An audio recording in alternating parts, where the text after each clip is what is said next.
everyone, I'm Kelly from Carmen Kismet, and today we are going to be talking about the best mask to wear if you are visiting Walt Disney World this summer. So the other day, the Walt Disney Company came out and said that they would be reopening the Orlando-based parks in a phased way. So they're going to reopen Magic Kingdom and Animal Kingdom on July 11th, and then Epcot and Hollywood Studios on July 15th. As part of the reopening, there are a lot of guidelines for guests that will be visiting along with cast members. So make sure to check that out. I'm gonna link the Disney Parks blog post about the reopening so that you can get it right from the source. So I wanna say before we get into this that I am not affiliated with the Walt Disney Company. I am not a medical professional. So if you have questions, I would say, one, make sure that you're checking out the Disney Parks blog site, plus be sure to talk to your physician. If you are going to be traveling this summer, they will have the best information for you. I'm coming from a standpoint of someone who is a sewer, a crafter, and also who has visited Walt Disney World many times during the very hot summer. So I'm going to give you my point of view, and then I would say absolutely get out there and research and make sure you pick what's best for you. One of the guidelines that Walt Disney World is putting in place for any guest that is attending the parks who is 3 years and up is that they will have to wear a mask. So I'm going to talk about what is the best mask to wear if you're going to be visiting, especially during those really hot summer months. So there's a few things you want to think about when you're picking out or making your mask for your next Walt Disney World trip. First things first, you want to make sure you are going to be using a 100% cotton fabric. I have this fabric here, which I'm going to be using to make a mask. And if you want to check out how to make a mask, you can check out my website. I'll link that all below. But this fabric is 100% cotton, and it's what we call quilter's cotton. So quilter's cotton is basically a heavier thread count. It's going to, if you look at this fabric versus a fabric maybe that you would get from like a Hobby Lobby or Joann's, more really like crafting fabric, this is going to be, you're not going to see as much light through this fabric. So that's one way to check that, because you may be thinking, well, how am I supposed to figure out what the thread count of a fabric is? If you hold this up to the light and you look at that in comparison to another fabric, you'll see more light's going to come through. So that's really the best way to check that.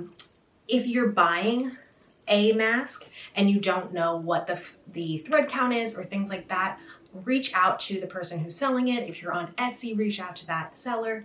Or if it's, through the Disney store or something like that, they probably will have that information on there for you. But you really want to make sure it is 100% cotton.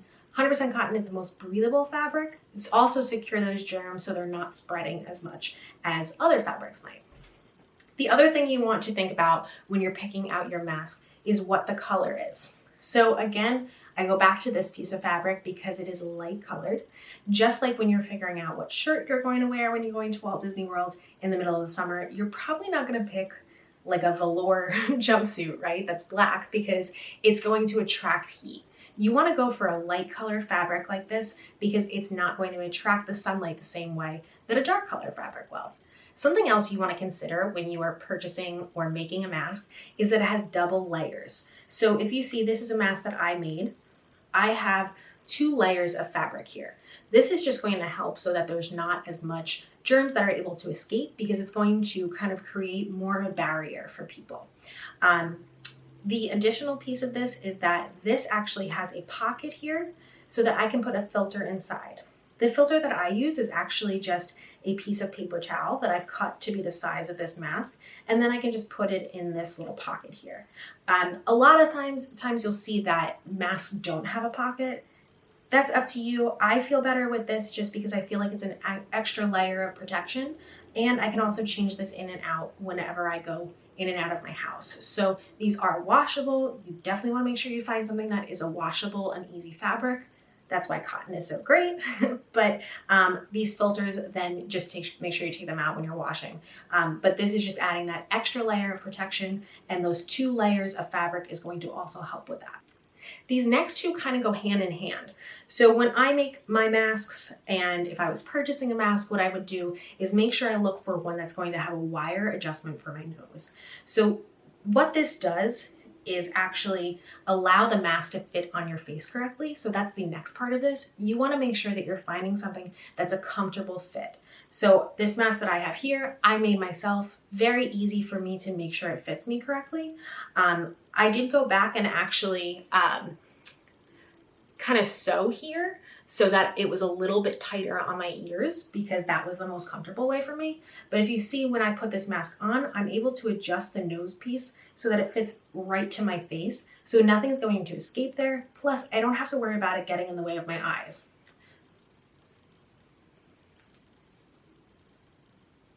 So with these wire pieces, I can kind of pinch my nose right there and it's going to perfectly fit against my face.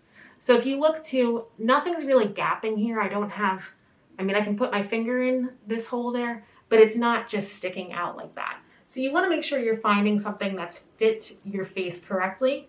If you're a sewer, I would say absolutely try to sew your own mask. They're super easy to do. I have the whole guide on my website, which again, I will link below.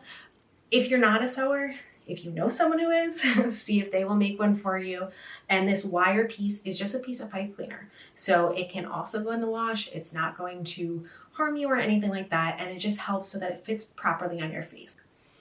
So part of having that correct fit to your face too is that you may need to get an ear saver. So ear savers, I actually don't have one because I haven't needed one yet.